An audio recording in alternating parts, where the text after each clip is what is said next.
akhir zaman itu seringkali cari Tuhan kalau kepepet doang. Yang senyum di dalam masker. Tapi ketika utangnya udah lunas, ketika pekerjaannya udah aman, hidupnya udah nyaman, mulai nggak ibadah lagi, mulai nggak pelayanan lagi, lalu mulai sembah yang lain, mulai sembah yang bukan Tuhan. Mungkin sembah uang, sembah dewa Mamon, dewa uang, mungkin sembah dirinya sendiri, self-worshiping, menyembah dirinya sendiri. Jadi whatever makes me happy, apa aja yang bikin saya pokoknya seneng, bikin saya bahagia. I don't care Tuhan mau berkenan apa enggak. Yang penting saya seneng. Yang penting I'm happy. Yang penting apa yang baik untuk kesehatan jiwa saya, atau for my mental health kalau zaman sekarang. Tapi jujurly, sejujur-jujurnya, buat apa sih kita bangga dengan kesehatan jiwa kalau kondisi kesehatan rohani kita berantakan? Karena kita mesti sadar, kesehatan jiwa itu cuma sementara. Kesehatan rohani itu bersifat kekekalan. Sejujurnya, jujurly, walau kita nggak sadar pun, walau kita nggak mau ngaku pun, kenyataannya kita butuh Tuhan. Karena tanpa Tuhan tuh ujungnya kita nggak akan bisa masuk surga. That's simple. Sebetulnya simple, cuma manusia yang bikin jadi sulit. Manusia di akhir zaman coba bikin kehidupan di dunia senyaman mungkin, sebahagia mungkin. Tapi kita seringkali lupa bahwa semua itu cuma sementara. Kita harus ingat bahwa semua yang kita lakukan harus kita pertanggungjawabkan suatu hari di hadapan tahta suci penghakiman yang terakhir. Pertanyaannya, are we ready? Apakah kita siap? Apakah kita siap siang hari ini? Apakah benar kita udah hidup kudus? Apakah benar kita sudah hidup benar dan tak bercacat celah di hadapan Tuhan? Apakah kita siap ketika Tuhan panggil kita hari ini?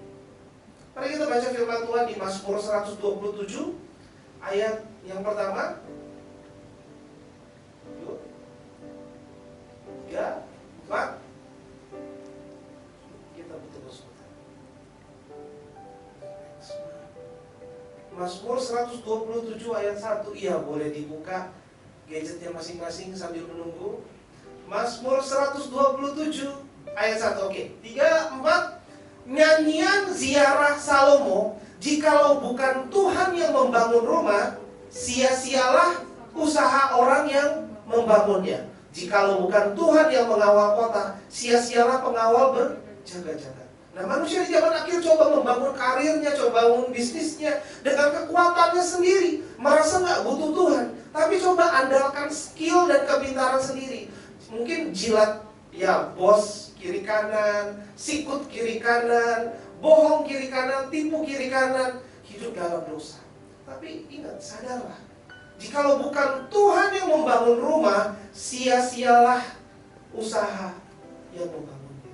Walau di permukaan dalam jangka pendek kelihatannya ada kemajuan, tapi apa yang saudara usahakan kalau tanpa Tuhan itu tidak bisa diwariskan. Itu tidak berujung kepada efek kekekalan. Itu akan berujung kepada kesia-siaan. Dan tidak ada artinya semua yang saudara udah investasikan selama ini. Mungkin kita udah investasikan waktu, tenaga, uang, mungkin fokus kehidupan, perhatian, perasaan. Semua udah kita tinggalkan untuk mewujudkan sesuatu. Tetapi semuanya itu tidak ada artinya kalau kita coba bangun masa depan tapi tanpa Tuhan. Nggak ada keberhasilan kalau kita bangun impian, cita-cita, harapan, dan masa depan kalau bukan Tuhan yang membangun. Seperti Petrus ya, yang mencoba menjaring ikan. Coba kita lihat, di tengah laut sampai semalaman tidak mendapat apa-apa. Tetapi ketika Tuhan yang berkata di pagi harinya, padahal di tepi pantai, ya coba cast your net again, coba lagi jaringnya.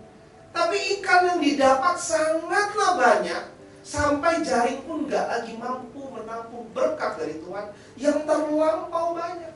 Nah, itulah bedanya berkat dari Tuhan. Tidak bergantung kondisi, tidak bergantung waktu dan situasi. Wajarnya ikan yang ditangkap itu ya harusnya lebih ke waktunya malam hari. Dan letaknya harusnya di tengah laut, bukan di tepian. Tetapi berkat Tuhan, walau situasi di tepi pantai dan di pagi hari ikan yang ditangkap malah teramat banyak. Walau situasi dibilang resesi ekonomi, tetapi Tuhan mampu buat ikan dari tengah malah ketepian. Manusia boleh berusaha, tetapi tanpa Tuhan berkati, hancur semuanya. Kita semua sadar bahwa kita adalah ciptaan Tuhan. Kalau kita hidup tapi bukan untuk Tuhan, maka kita mulai kehilangan tujuan awal kenapa alasannya kita perlu diciptakan. Jadi pastilah hidup yang sia-sia ketika hidup kita mulai hidup tapi bukan lagi untuk Tuhan. Kita mulai sibuk mengejar keinginan sendiri. Kita mulai sibuk dengan rencana dan impian. Padahal harusnya kita diciptakan untuk rencana Tuhan, impiannya Tuhan. Tetapi manusia seringkali sibuk dengan rencananya sendiri. Mazmur 127 ayat 1. Jikalau bukan Tuhan yang membangun rumah, sia-sialah usaha orang yang membangun. Jikalau bukan Tuhan yang mengawal kota, sia-sialah pengawal berjaga-jaga. Jikalau bukan Tuhan yang lindungi hidup kita, akan jadi sia-sia walau kita udah beli. Mungkin zaman sekarang ada teknologi canggih untuk lindungi kita dari virus, keamanan di rumah.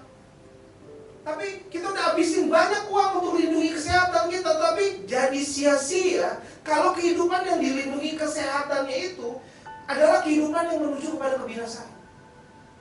Kehidupan yang sibuk dengan kesenangan dunia dan malah menuju kepada neraka. Walau mungkin sehat tubuhnya, tetapi hukuman kekal menunggu. Karena hidup saudara coba jaga kesehatan tubuh, tapi mungkin tidak jaga kesehatan rohani. Manusia mungkin bisa berusaha, tetapi Tuhan yang menentukan. Manusia bisa berusaha membangun, tetapi sia-sia semuanya kalau bukan Tuhan yang membangun. Psalm 127, di NIV-nya, A Song of Ascents of Solomon. Unless the Lord builds the house, the builders labor in vain. Unless the Lord watches over the city, the guards stand watch in vain. Unless the Lord builds the house, the builders labor in vain. Unless the Lord, ada syarat ya. Ada syarat di mana hanya ketika Tuhan yang membangun sesuatu, barulah itu akan menjadi berarti, berguna, ada masa depannya. Tetapi kalau hanya usaha manusia belaka, nggak akan ada masa depannya. Usahanya ada tapi hasilnya nggak ada. Usahanya ada tapi pencapaiannya nggak ada. Usahanya ada tapi nggak berhasil di hadapan Tuhan. Kalau kita ngerti betul ya bahwa sukses itu bergantung sama Tuhan, bergantung kepada Tuhan, mungkin kita lebih serius ibadah, kita lebih serius jaga hidup benar. Bahwa ada syarat hanya ketika Tuhan yang membangun, maka segala sesuatu berhasil. Kita mesti make sure before we do anything, it is the work that God wants me to do. Sebelum kita ngelakuin apa-apa, kita mesti make sure dulu, yakin dulu ini Tuhan mau ini dari Tuhan bukan? Tuhan mau saya kerjakan ini enggak ya? Tuhan saya mau putuskan ini enggak ya? Ini dari Tuhan enggak ya? Maka sebelum kita lakukan apapun, sebelum kita bergerak, sebelum kita putuskan sesuatu, sebelum kita kerjakan sesuatu, pastikan apa yang kita putuskan dan kerjakan itu adalah benar-benar sesuatu yang Tuhan mau untuk kita kerjakan. Lord, if you are not in it, neither am I. Tuhan, kalau Kau tidak menyertaiku, aku nggak mau berjalan selangkah pun tanpa-Mu. Kami nggak berani melangkah kalau bukan bersama Tuhan.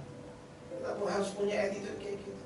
Kami sadar bahwa sukses itu bergantung kepada Tuhan. Awalnya mungkin pas pembukaan satu bisnis baru kayaknya seru. Tapi kalau bukan kehendak Tuhan, maka segera menuju kehancuran. Satu bisnis, satu impian yang sudah dibangun dengan kerja keras. Satu kota yang sudah direncanakan dengan matang. Tadi dibilang ada kota, ada yang dilindungi. Bisa mendadak hancur oleh serangan musuh. Tetapi kecuali Tuhan yang melindungi. Semua usaha manusia sia-sia kalau bukan Tuhan yang menyertai.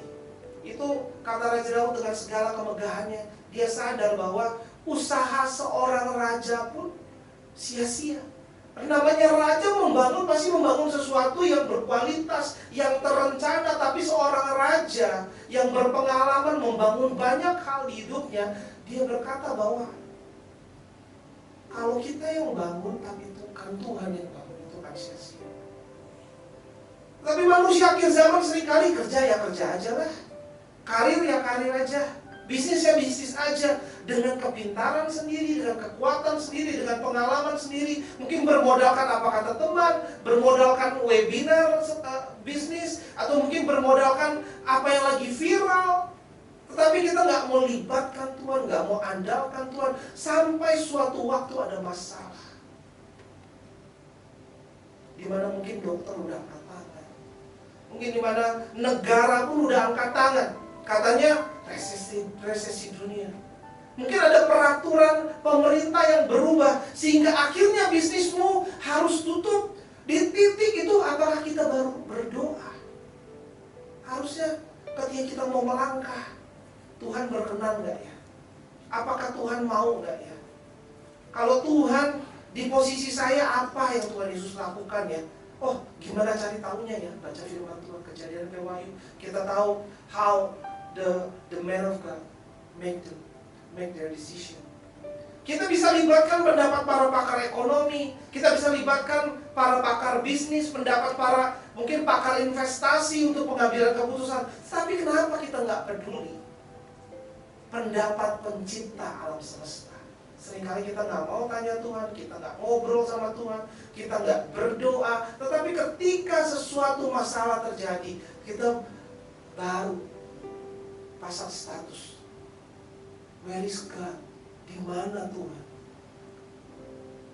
Padahal dari kemarin kitanya yang kemana, Tuhannya nggak kemana-mana. Kitanya yang seringkali menjauh. Tuhan nggak menjauh, Dia Allah yang besar. Dia tidak menjauh, Dia selalu ada. Tapi seringkali manusia, betapa sombongnya manusia di akhir zaman. Jikalau bukan Tuhan yang membangun rumah, sia-sialah usaha orang yang membangunnya. Kata sia-sia dalam bahasa aslinya itu syaf, yang artinya emptiness, vanity, false visions, falsehood, lies, worthless. Satu kekosongan, satu kesia-siaan, visi atau tujuan hidup yang palsu. Satu kebohongan belaka dan gak ada nilainya. Bayangkan kita ikut ujian, tapi gak ada nilainya. Capeknya udah, tapi sia-sia. Ditipu sama iblis, satu kesibukan yang sia-sia. Karena bukannya sibuk mengerjakan apa yang Tuhan mau, tetapi melakukan kesibukan yang kita mau. Kesibukan yang gak ada artinya, gak ada gunanya. Udah investasi banyak uang, banyak waktu, banyak pikiran, banyak perasaan dan harapan. Tetapi kalau bukan bersama Tuhan, tidak melibatkan Tuhan, bukan kehendak Tuhan, bukan Tuhan yang membangun, maka tidak ada, mungkin tidak lama umurnya menuju kehancuran. Pertanyaannya, apakah kita selama ini membangun karir kita, bisnis kita, rencana kita, membangun keluarga kita, rumah tangga kita, pernikahan kita dengan kekuatan kita sendiri? Kita mohon Tuhan bantu bangun keluarga saya, Tuhan bangun Tuhan bisnis saya. Apakah kita masih mendoakan kalau kita buka toko? Apakah kita masih berdoa dulu? Apakah kita masih mendoakan pasangan kita kalau kita ada konflik? Apakah kita hanya mengandalkan debat, konflik? Habis diributin, dia mendingan. Yang diandalkan ributin. Seringkali kita andalkan Tuhan. Berdoa bagi pasanganmu, berdoa bagi keluargamu, berdoa bagi karir dan bisnismu. Kalau kita berdoa, berarti kita tahu Tuhan itu Maha Kuasa. Seringkali tadi kita nyanyi, Tuhan besar ya. Sebab Tuhan besar. Kita tahu Dia besar. Tapi kalau kita nggak berdoa untuk segala sesuatu, sebetulnya itu hanya di mulut Tuhan. Kalau benar-benar Dia pencipta alam semesta dan kita sadar akan hal itu, apapun yang terjadi di hidup kita, kita tahu ketika one word from God, itu yang terjadi. Despite dari segala situasi yang terjadi di depan kita, tetapi ketika Tuhan berkata-kata, sesuatu tercipta. Walaupun keadaannya kayaknya nggak bagus, walaupun teman kita, keluarga kita, seakan-akan ada sesuatu yang ngomong nggak enak sama kita, tapi ketika Tuhan yang ngomong, itu yang pasti terjadi. Kita lihat ada mobil muatannya overload ya. Kayak manusia mungkin seringkali pede, dia percaya diri bahwa saya kuat kok, biar abang aja yang tanggung gitu ya. Itu bukan bilang. Saya bisa kok kerjakan sendiri. Dengan sombongnya saya nggak butuh Tuhan kok. Saya nggak butuh Tuhan kok. Saya nggak usah doa sebelum buka toko. Udah laku kok dagangannya. Saya nggak usah baca Alkitab setiap hari. Udah dipromosi kok. Nggak usah beribadah. Hidup saya baik-baik kok. Dengan sombongnya. Padahal kita nggak merasa kalau semua beban itu ketika kita tanggung sendiri, kita nggak mau berserah sama Tuhan, kita malah nyusahin orang. Kita lihat truknya udah oleng, kita nyusahin orang, kita nyakitin orang lain, kita repotin dan kita bisa menyakiti keluarga kita menyakiti sekeliling kita terlalu memaksakan. Ujungnya kita jadi mengganggu dan meresahkan sekeliling kita. Seringkali manusia akhir zaman dengan sombongnya merasa nggak butuh Tuhan. Kita mesti sadar bahwa Tuhan yang membangun segala sesuatu. Semua yang kita capai dan usahakan selama ini, semua itu bisa sia-sia kecuali Tuhan yang membangun. Di Ibrani 3 ayat 4 coba kita baca bersama-sama. 3, 4, memang setiap rumah ada yang membangunnya, tetapi yang membangun segala sesuatu adalah kadang-kadang kita sombong, enggak kok, itu karena yang masaknya kan orangnya cantik, laris. Oh, karena saya pinter, waktu kuliah marketing saya tinggi nilainya, itu karena saya. Tapi yuk jangan sombong yuk. Kalau di luar sana ada manusia yang merasa bahwa bisnis yang dia bangun, karir yang dia capai itu semua karena dirinya sendiri, tapi sadarlah sebetulnya Tuhan yang membangun segala sesuatu. Kalau nggak kebayang, bukankah tubuh kita, otak kita, kepintaran kita, kesehatan kita, kreativitas itu semuanya dari Tuhan? Seringkali kita lupa. Baru 1-2 pujian, 1-2 pencapaian. Sampai dimanapun hebatnya pencapaian kita, janganlah pernah kita melupakan Tuhan. Seperti kita lihat sejarah kapal Titanic. Ya, Titanic katanya lagi ada beberapa yang nonton lagi ya. Dalam jurnal engineering, mereka memakai kata practically unsinkable. Engineer itu selalu secara definisi, kalau kita cari di kamus gitu ya, adalah designer or builder of engines. Jadi, orang-orang yang membangun kapal Titanic dengan sombongnya berkata bahwa practically unsinkable, bahwa kapal ini tidak mungkin bisa tenggelam. Dan lebih memperparah keadaan, ada awak kapal dan penumpang yang mendengar dan masuk koran dan hal-hal kayak gitu. Mendengar kapten kapal di Titanic itu namanya Captain Edward John Smith berkata, not even God himself could sink this ship. Tuhan sendiri pun tidak akan sanggup, tidak akan bisa menenggelamkan kapal ini. Dengan sombongnya manusia dalam kehebatan perancangannya, bahkan Tuhan aja nggak bisa lawan saya. Saking kayaknya, saking udah nyaman posisinya, saking udah dipromosinya, saking mungkin dulu kalau utang belum lunas, nggak berani sama Tuhan. Dulu kalau belum dapat pekerjaan, nggak berani sama Tuhan. Dulu kalau belum kebeli rumah, nggak berani sama Tuhan. Dulu kalau belum punya bisnis, nggak berani sama Tuhan. Tetapi tiba-tiba, ketika Tuhan sudah berkati, seringkali manusia berubah. Manusia akhir zaman gak merasa bahwa hidupnya benar-benar butuh Tuhan. Para engineer, builder of Titanic boleh membangun dengan teliti dan hebat. Tetapi kalau bukan Tuhan yang membangun, maka semua akan hancur sia-sia. Memang, di Ibrani 3:4 bilang, memang setiap rumah ada yang membangunnya. Tetapi yang membangun segala sesuatu adalah Allah sendiri. Jadi jangan terlalu sombong sampai merasa bahwa semua pencapaian ini karena kepintaran kita. Di seluruh dunia banyak orang pintar loh. Kalau saudara bisa mencapai posisi sekarang ini, itu karena Tuhan. Di seluruh dunia banyak loh yang bisnisnya seperti bisnis yang saudara lakukan. Tetapi kalau sampai hari ini bisnis saudara masih bisa survive, padahal dunia bilang resesi, itu semua karena Tuhan. Kita boleh membangun, tapi pahami dulu bahwa di belakang semua itu, Tuhan sebetulnya yang membangun itu semua. Apakah kita membangun hubungan, membangun karir, bisnis, membangun keluarga, membangun pernikahan, itu dengan kekuatan kita sendiri atau kita mau libatkan Tuhan, apa kita mau andalkan Tuhan, apa kita mau akui Tuhan. That's why tema hari ini, I'm sorry God, jujurly kami butuh Tuhan. Kalau kita sombong, makanya Titanic itu tenggelam ya, dengan parahnya. Walau kami butuh Tuhan, walau seringkali manusia dengan sombongnya nggak merasa butuh. Tetapi ujungnya kami sadar bahwa kami nggak bisa mendapat apa yang jadi bagian kami karena kami nggak mau akui Tuhan dalam hidup kami. Jikalau bukan Tuhan yang membangun rumah, sia-sialah usaha orang yang membangun. Unless the Lord builds the house, the builders labor in vain. Nah, kata rumah atau house dalam bahasa aslinya itu bait, ya. Yang biasanya pemakaiannya untuk kata keluarga, rumah tangga, istana, harta benda, ya bait Allah atau gereja. Jadi, jikalau bukan Tuhan yang membangun keluarga saudara, sia-sialah usaha kamu yang membangun. Jadi, jika bukan Tuhan yang membangun rumah tangga saudara, sia-sia usaha kita. Jika bukan Tuhan yang membangun impian, harapan saudara, harta benda saudara, mungkin kekayaan saudara, sia-sia usaha kita. Jika bukan Tuhan yang membangun karir dan bisnis, sia-sia usaha kita. Nah, jikalau bukan Tuhan yang membangun gereja kita, sia-sia usaha kita membangunnya. Saya undang Kais untuk main.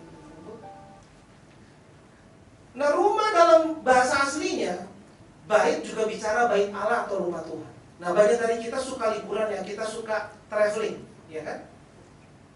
Ya aja, senyumnya di dalam ya. Kita suka liburan, kita suka traveling, dan kita juga suka nginap di hotel. Kenapa orang suka hotel? Karena nggak usah rapiin ranjang, nggak usah cuci piring, ya betul ya? Nggak usah bersihin WC, nggak usah bersihin tempat sampah, enak banget. Nggak usah cuci baju, tinggal pencet mungkin tombol concierge atau room service, dan semua cucian bisa di laundry. Wah, indah banget. I don't need to do anything. Orang suka liburan tinggal di hotel enak, nggak usah masak, kan lagi liburan. Nggak usah cuci panci, nggak perlu lakuin apa-apa. Dan kita nggak peduli hotelnya mau bangkrut hotelnya ini kan bukan punya gue. Kita nggak perlu pikirin nasib hotel tersebut kalau ada pegawai yang hari itu mungkin banyak yang izin sakit. Kita nggak peduli, kita nggak pusingin. Tetapi tanpa kita sadari, banyak dari kita memperlakukan rumah Tuhan seperti hotel. Kita nggak mau peduli, kita hanya makan lalu pulang. Kita singgah sebentar lalu kita pulang. Kita perlakukan rumah kita harusnya ya beda dengan hotel. Kalau di rumah gimana? Kalau ada yang kotor kita bersihin. Kalau kita lapar masak. Habis ada cucian kotor ya kita cuci. Kalau kita nggak mau diusir ya kita bayar sewanya. Kalau supaya listriknya nyala kita bayar listriknya. Kita bayar tagihan wifi-nya. The house of God, not the hotel of God. The way you understand it will determine how you treat it. In a house, we share responsibility. Pengertian kita akan menentukan perlakuan kita. Di dalam rumah, kita berbagi tanggung jawab. The house of God, not the hotel of God. Rumah Tuhan, bukan hotelnya Tuhan. Seharusnya di dalam rumah Tuhan kita berbagi tanggung jawab. We share responsibility. We have a sense of ownership. Ini rumah Tuhan, bukan hotel Tuhan, bukan numpang lewat. Mari saya ajak setiap kita untuk bangun rumah Tuhan bersama. Orang mungkin bisa habiskan banyak untuk pendidikan, dana pendidikan anak. Kita pun bisa mendukung sekolah minggu di depan itu, sekolah minggu MSC Kids. Kita lihat kalau parents di sini kita sadar betapa kurikulum sekolah minggu di MSC Kids itu sangatlah diperhatikan. Sehingga memastikan anak-anak itu cinta Tuhan. Dan bahkan MSC Kids disajikan dalam bilingual lagi, 2 bahasa lagi. Mari kita bangun 2 bahasa, Inggris dan Indonesia. Mari kita bangun bersama rumah Tuhan di tempat ini. Pastikan anak kita bukan hanya pintar di sekolah pendidikannya, tapi juga bertumbuh kerohaniannya, karakter Kristusnya. Karena kalau cuma sebatas pintar aja, nanti kalau udah besar dewasa, dia pakai kepintarannya buat apa? buat nipu, bikin kejahatan, tak bikin nuklir lagi sekalian. Tetapi kalau kita, anak kita didik mengikuti karakter Kristus, nggak akan seperti itu.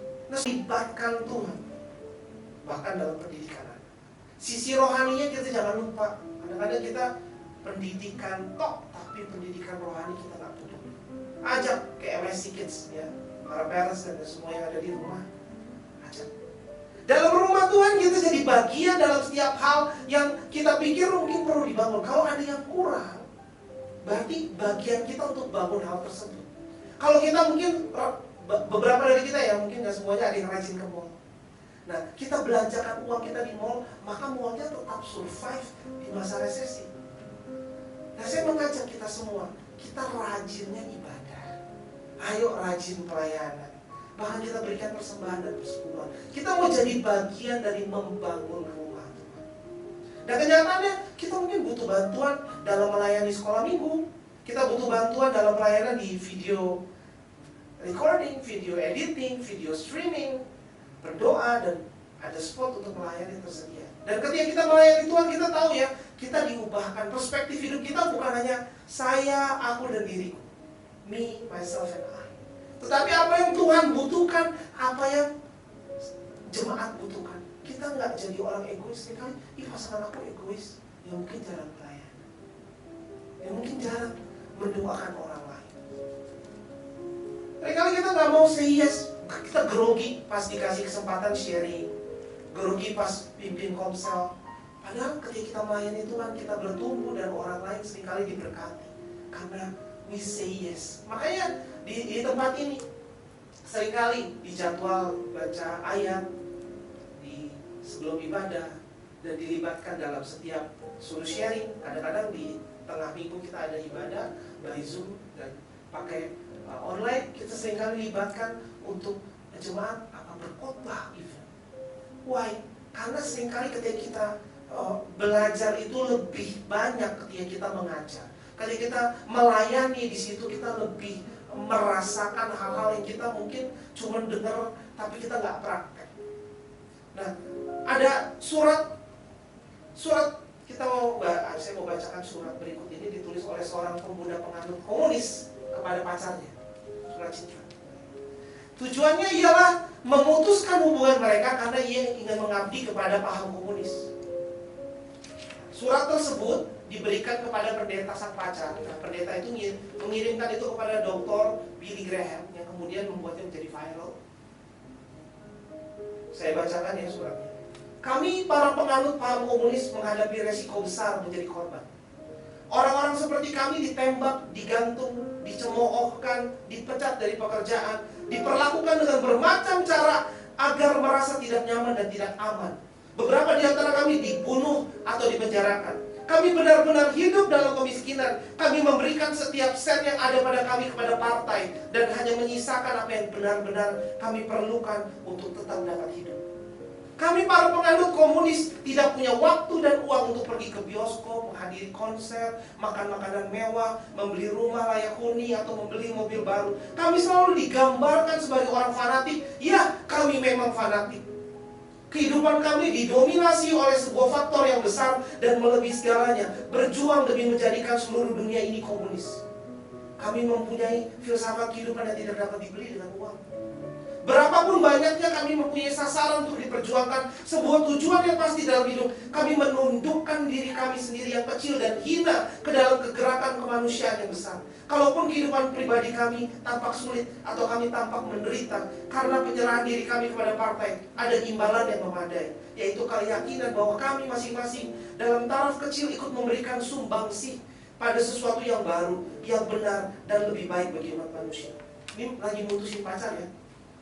Ada satu hal yang saya camkan dalam di benak saya, senang banget, yaitu paham komunis. Itulah hidup saya, pekerjaan saya, agama saya, hobi saya, kekasih saya, istri saya, majikan saya, dan makanan saya. Saya giat melaksanakannya pada siang hari dan memimpikannya pada malam hari. Genggamannya atas diri saya semakin kuat, tidak melemah seiringnya dengan bergulirnya waktu. Oleh karena itu saya tidak dapat menjalin persahabatan, hubungan asmara, atau bahkan percakapan tanpa mengaitkannya dengan kekuatan itu yang mendorong serta membina kehidupan saya. Saya menilai orang-orang penampilan, gagasan, dan perbuatan mereka berdasarkan dampak yang ditimbulkan pada paham komunis dan melalui sikap mereka terhadap hal itu. Saya baru aja dipenjarakan karena gagasan-gagasan saya, dan bila perlu saya siap menghadapi regu tembak. Apa rasanya kalau kalian paham komunis? Apakah kita siap seperti itu? Mereka ninggalin pacarnya, mereka rela ditembak, mereka rela digantung, dipecat dari pekerjaan, rela dibunuh dan dipenjarakan.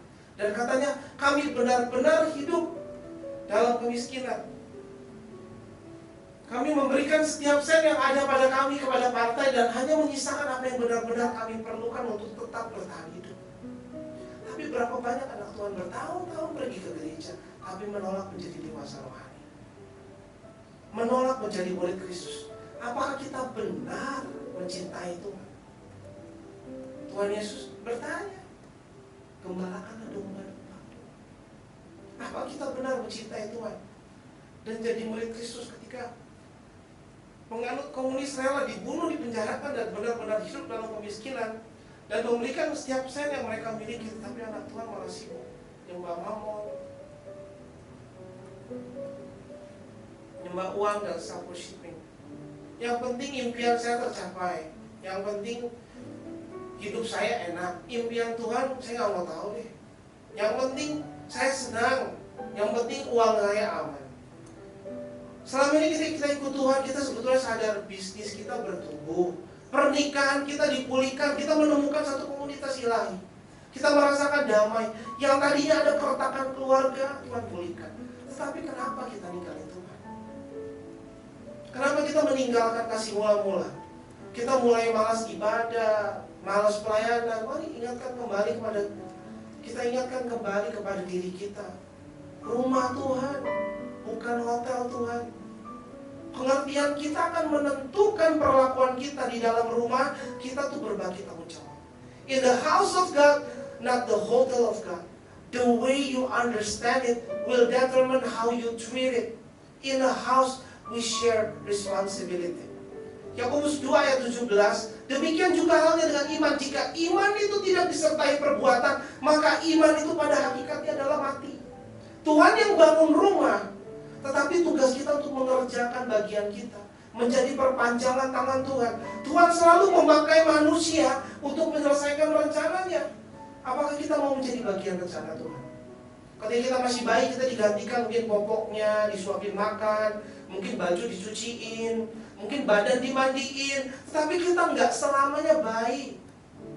Normalnya kita bertumbuh menjadi dewasa rohani. Tapi seringkali anak Tuhan puluhan tahun beribadah, tetapi tetap mengambil posisi mau disuapin seperti bayi. Padahal harusnya kita dengan dewasa rohani mulai mengambil bagian. Kita ajak teman-teman kita di kontak number kita, di WhatsApp kontak kita, di mungkin followers kita. Kita ajak ibadah. Kita perkenalkan kepada Kristus. Kita mulai nabur lagi untuk pekerjaan tangan Tuhan di tempat ini. Kita bisa kok mungkin belanjain uang. Kita banyak yang beli Starbucks gitu ya, martabak, ada 2 baknya. Dan mungkin kita belanja takutnya makan bakmi pangsit lebih royal gitu ya, untuk hal lain. Mari mulai siang ini kita juga nabur bagi pekerjaan tangan Tuhan. Di dalam hotel kita dilayani, tetapi di dalam rumah kita berbagi tanggung jawab. Tapi manusia di akhir zaman seringkali dengan sombongnya merasa nggak butuh Tuhan. Tapi biarlah hari ini kita minta ampun sama Tuhan. I'm sorry Lord, sejujurnya kami butuh Tuhan. Walau di kiri kanan kita sibuk belanja, sibuk wujudin impian, sibuk ambisi pribadi mereka masing-masing. Tapi ayo kita ngomong sama Tuhan, saya butuh Kau Tuhan. Saya nggak mampu tanpa Kau Tuhan. Saya mau melayani-Mu Tuhan. Dan kalau mereka kayak gitu, biarin aja. Kita pegang ayat ini di Yosua 24 ayat 15. But if serving the Lord seems undesirable to you, then choose for yourself this day whom you will serve. Whether the gods of your ancestors serve beyond the Ephrates, or the gods of Amorites in whose land you are living. But as for me and my household, we will serve the Lord. Kalau sepertinya kata melayani Tuhan bikin kamu iritasi dan itu gak menarik, pilihlah pada hari ini kepada siapa kamu akan melayani. Pilihlah pada hari ini pada siapa kamu akan berlutut menyembah dan beribadah. Tetapi aku dan seisi rumahku, kami akan beribadah kepada Tuhan. Mari saya ajak, walaupun di tengah dunia yang penuh dengan orang-orang yang mulai gak ibadah, mungkin penuh dengan keadaan dunia yang penuh dengan orang-orang yang meninggalkan pelayanan, tetapi aku dan seisi rumahku, kami akan beribadah kepada Tuhan. Kami akan setia hadir, kami akan berkomitmen sampai akhir. Kami gak mau lihat kiri kanan kami, karena urusan surga itu urusan diri sendiri. Satu keluarga kita gak tahu yang mana. Kita gak bisa iman tebengan. Biarlah pada saat Tuhan datang, Dia Tuhan mendapati setiap dari kita di tempat ini setia sampai akhir. Kami sadar bahwa tentara nggak punya pilihan loh untuk tidak berperang. Karena kalau tentara nggak siap, nggak taat standby kalau berperang, maka mereka akan mati dan yang mereka bela akan mati. Karena dia tentaranya. Tentaranya nggak mau ambil senjata, tentaranya nggak mau berperang, gimana negaranya? Say, I won't give up on God. I won't give up on the church. Mari saudara katakan, saya tidak akan menyerah. Saya akan tetap menjaga api iman saya. Ini tanggung jawab kita. Tapi gak apa-apa kalau kita ngalamin hal-hal yang gak enak, karena tough times create strong people. Ya, kalau di tengah keadaan yang sulit, tapi sadarilah bahwa keadaan yang sulit itu menciptakan orang-orang yang kuat. Kuat mentalnya, kuat imannya, kuat rohaninya. Jadi mungkin saudara jatuh tapi gak tergeletak. We show up, we keep showing up. Kita tetap hadir ibadah, kita tetap nongol lagi, kita tetap melayani Tuhan. It is time for us to grow up. Ini secara sombong, sejujurnya kita butuh Tuhan. Ini rumah Tuhan, bukan hotel Tuhan. Harusnya kita datang itu bukan sesekali, tapi kita tertanam, kita tinggal diam di dalamnya. Bahkan karena keberadaan kita, rumah Tuhan ini jadi terpelihara dengan baik. Kita jaga dengan baik. Ini bukan hotel, ini rumah Tuhan. Kalau ini rumah bagi saudara, mari saya ajak kita pilih rumah Tuhan. Max in Christ Church menjadi keluarga yang hangat bagi saudara sekalian. Di tengah angkatan manusia akhir zaman yang meninggalkan Tuhan demi uang, demi impian, demi cita-cita, dan mungkin ambisi pribadi. Kita satu hati dalam doa yuk.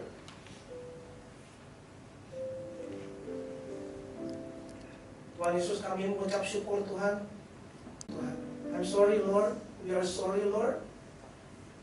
At the end, sejujurnya kami gak bisa lakukan apa-apa tanpa Tuhan. Whether we learn it the hard way, atau kita belajar karena kita dihimbau sehari. Tapi we know, Lord, sorry, we need you Lord. Tuhan, pulihkan setiap hati yang terluka Tuhan. Pulihkan setiap semangat yang padam. Biarkan setiap api yang mungkin selama ini kami biarkan padam karena tontonan apa yang kami baca, apa yang kami lihat, pergaulan kami. Tapi siang hari ini Tuhan ada pemulihan, ada api yang baru, ada semangat yang baru turun atas setiap kami, sehingga kami terbukti setia sampai akhir. Ketika Tuhan datang, yes, kami akan bertemu bersama-sama di awan yang kekal. Jesus name we pray. Amen. Sebelum kita sudah ibadah, yuk kita lakukan tugas kita.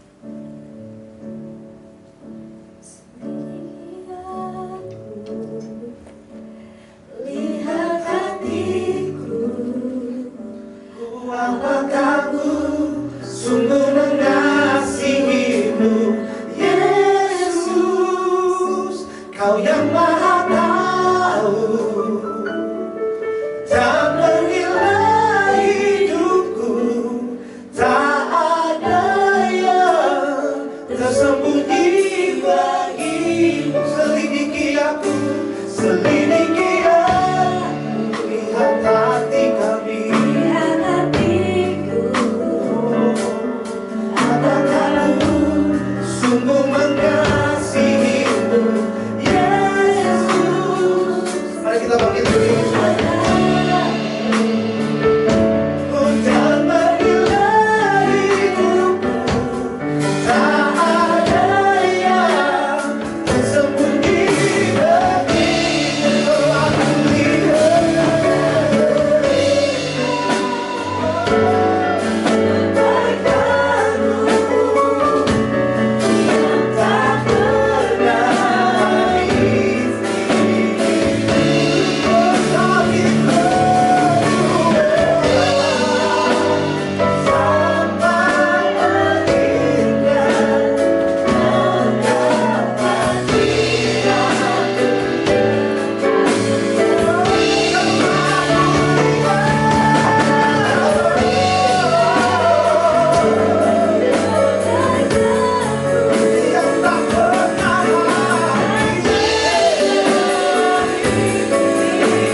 Tuhan, kami minta ampun Tuhan atas setiap dosa kami, dan kami mengampuni orang yang bersalah pada kami. Mari ampuni dirimu atas setiap kegagalanmu. Mari lepaskan pengampunan atas ayahmu, ibumu, menantumu, mertuamu, anakmu, adikmu, kakakmu, temanmu, atau mungkin saudaramu. Ampuni mereka, karena kita terlebih dahulu diampuni. In Jesus' name we pray. Amen. Silakan diri.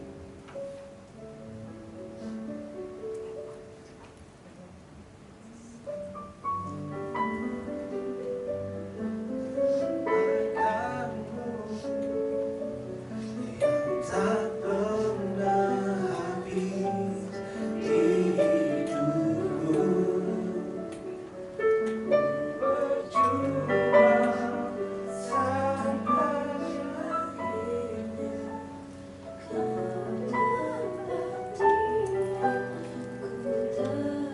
tetap setia.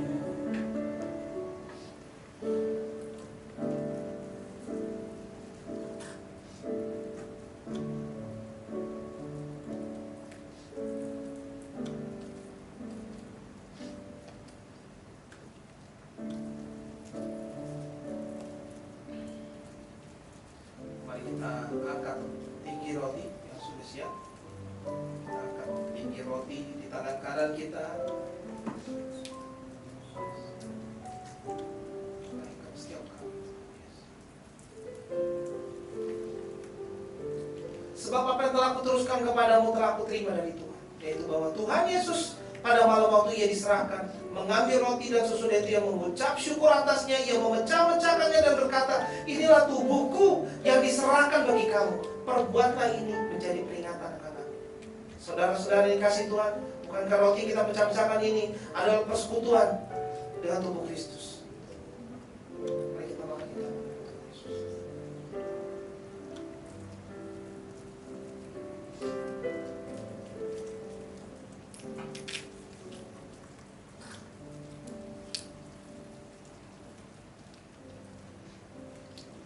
Angkat cawan di tangan kanan kita tinggi sebagai penghormatan.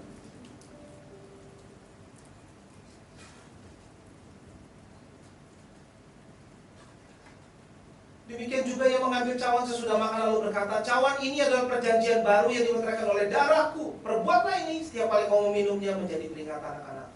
Saudara-saudara dikasihi oleh Tuhan, bukankah cawan yang atasnya kita mengucap syukur adalah persekutuan dengan darah Kristus? Mari kita minum di dalam hati Tuhan Yesus.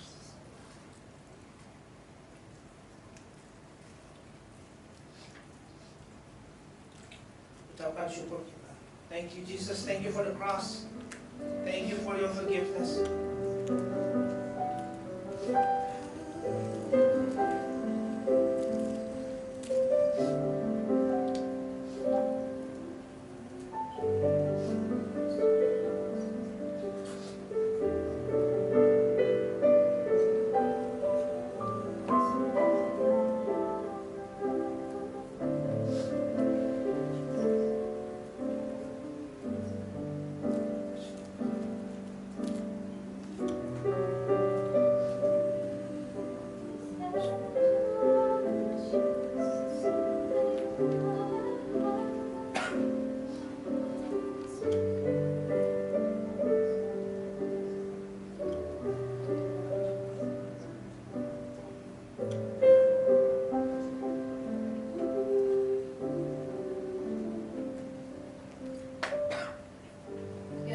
mengucap syukur Tuhan. Kami sudah makan tubuh dan roti-Mu Tuhan sebagai peringatan akan Engkau. Pada hari ini Tuhan, kami mau menetapkan hati kami Tuhan. Kami butuh Kau Tuhan, kami nggak bisa tanpa-Mu. Mungkin usaha yang kami bangun, keluarga yang kami bangun, impian yang kami bangun, sia-sia kalau bukan Tuhan yang membangunnya. Dan kami mengucap syukur Tuhan atas firman yang Tuhan tabur pada hari ini Tuhan. Biar kiranya bertumbuh Tuhan di dalam hati kami Tuhan, sehingga nanti kami bisa merasakan buahnya pada saat kami terima firman yang kami dapati hari ini. Hamba-Mu berdoa Tuhan, biar di tempat ini Tuhan pemulihan terjadi Tuhan. Hamba-Mu berdoa Tuhan, biar di tempat ini ada banyak keluarga-keluarga yang membawa anak-anaknya kepada Tuhan. Ada banyak keluarga-keluarga yang takut akan Tuhan di tempat ini, sehingga apa yang mereka kerjakan akan berhasil pada saat mereka bawa itu di hadapan Tuhan. Apapun yang kau kerjakan itu akan berhasil. Dan pada saat dari tempat ini hamba-Mu berdoa Tuhan, agar segala hal yang menjadi gundah, ada satu beban yang begitu besar dalam hati mereka yang mereka nggak bisa bicarakan kepada orang lain, tapi Tuhan katakan, aku besertamu anakku. Jangan kau khawatir, jangan kau takut apa yang ada di depanmu, sebab aku besertamu Tuhan. Dan biar setiap tempat ini Tuhan ada satu keteguhan hati, ada seperti satu jangkar yang mereka taruh, pengharapan yang mereka taruh di dalam Tuhan. Sebab pengharapan yang kau taruh dalam Tuhan tidak akan mengecewakan. Pada saat kau taruh pengharapanmu kepada manusia, kepada suatu produk financial, produk keuangan, itu akan bisa mengecewakan. Karena segala hal yang ada di dunia ini sifatnya adalah sementara. Tapi pada saat kau taruh pengharapanmu, usahamu, keluargamu, kehidupanmu, masa depanmu, pasangan hidupmu, apapun yang kau pikirkan dalam hatimu saat ini, kau bawa itu ke Tuhan. Tuhan, this is it. Tuhan, aku mau kau yang bangun apa yang ada di dalam hati setiap orang saat ini Tuhan. Biar mereka semua bisa diubahkan mindsetnya, pikirannya, hatinya Tuhan. Biar tubuh jiwa rohnya semakin terpaut melekat kepada Engkau Tuhan. Terima kasih Tuhan, terima kasih Yesus. Dalam nama Yesus, amin.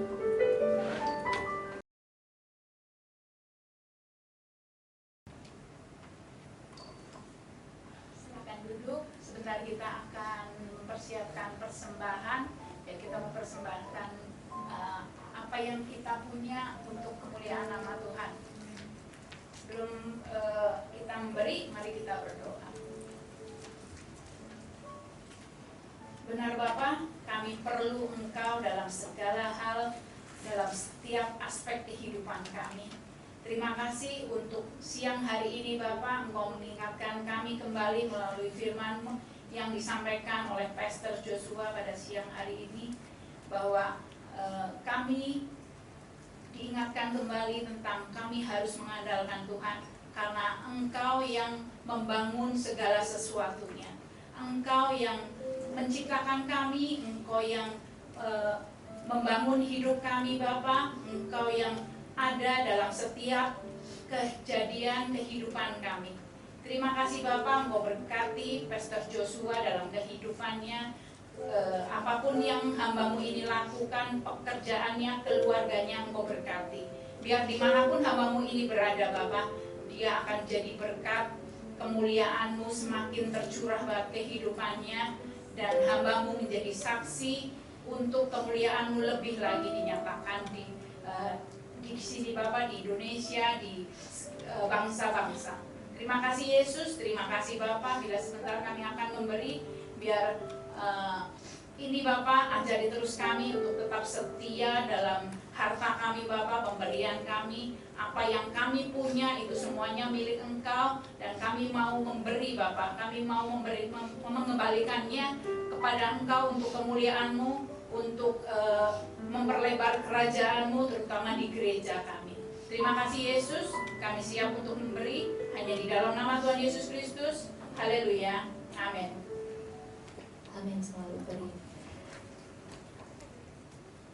Kami perlukan pekerjaan-Mu, kami butuhkan sentuhan tangan-Mu, kami tak dapat jalan sendiri, kami perlukan Tuhan. Kami tak dapat jalan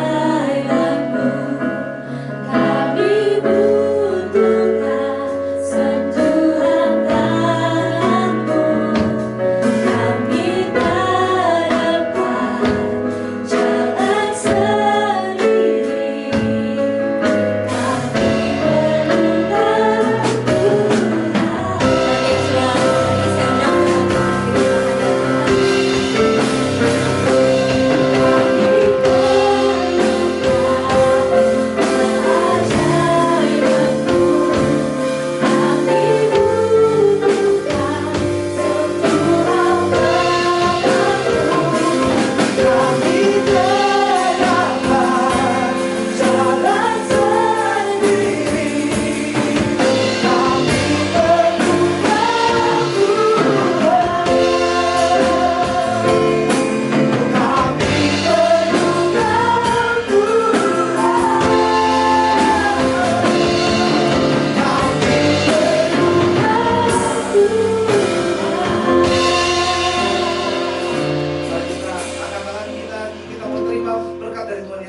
Diberkatilah engkau di kota, diberkatilah engkau di ladang, diberkatilah bakulmu, tempat adonanmu, diberkatilah engkau pada waktu masuk dan diberkatilah engkau pada waktu keluar. Diberkatilah pekerjaanmu, bisnismu, hasil tanahmu, pekerjaan tanganmu dan keturunanmu.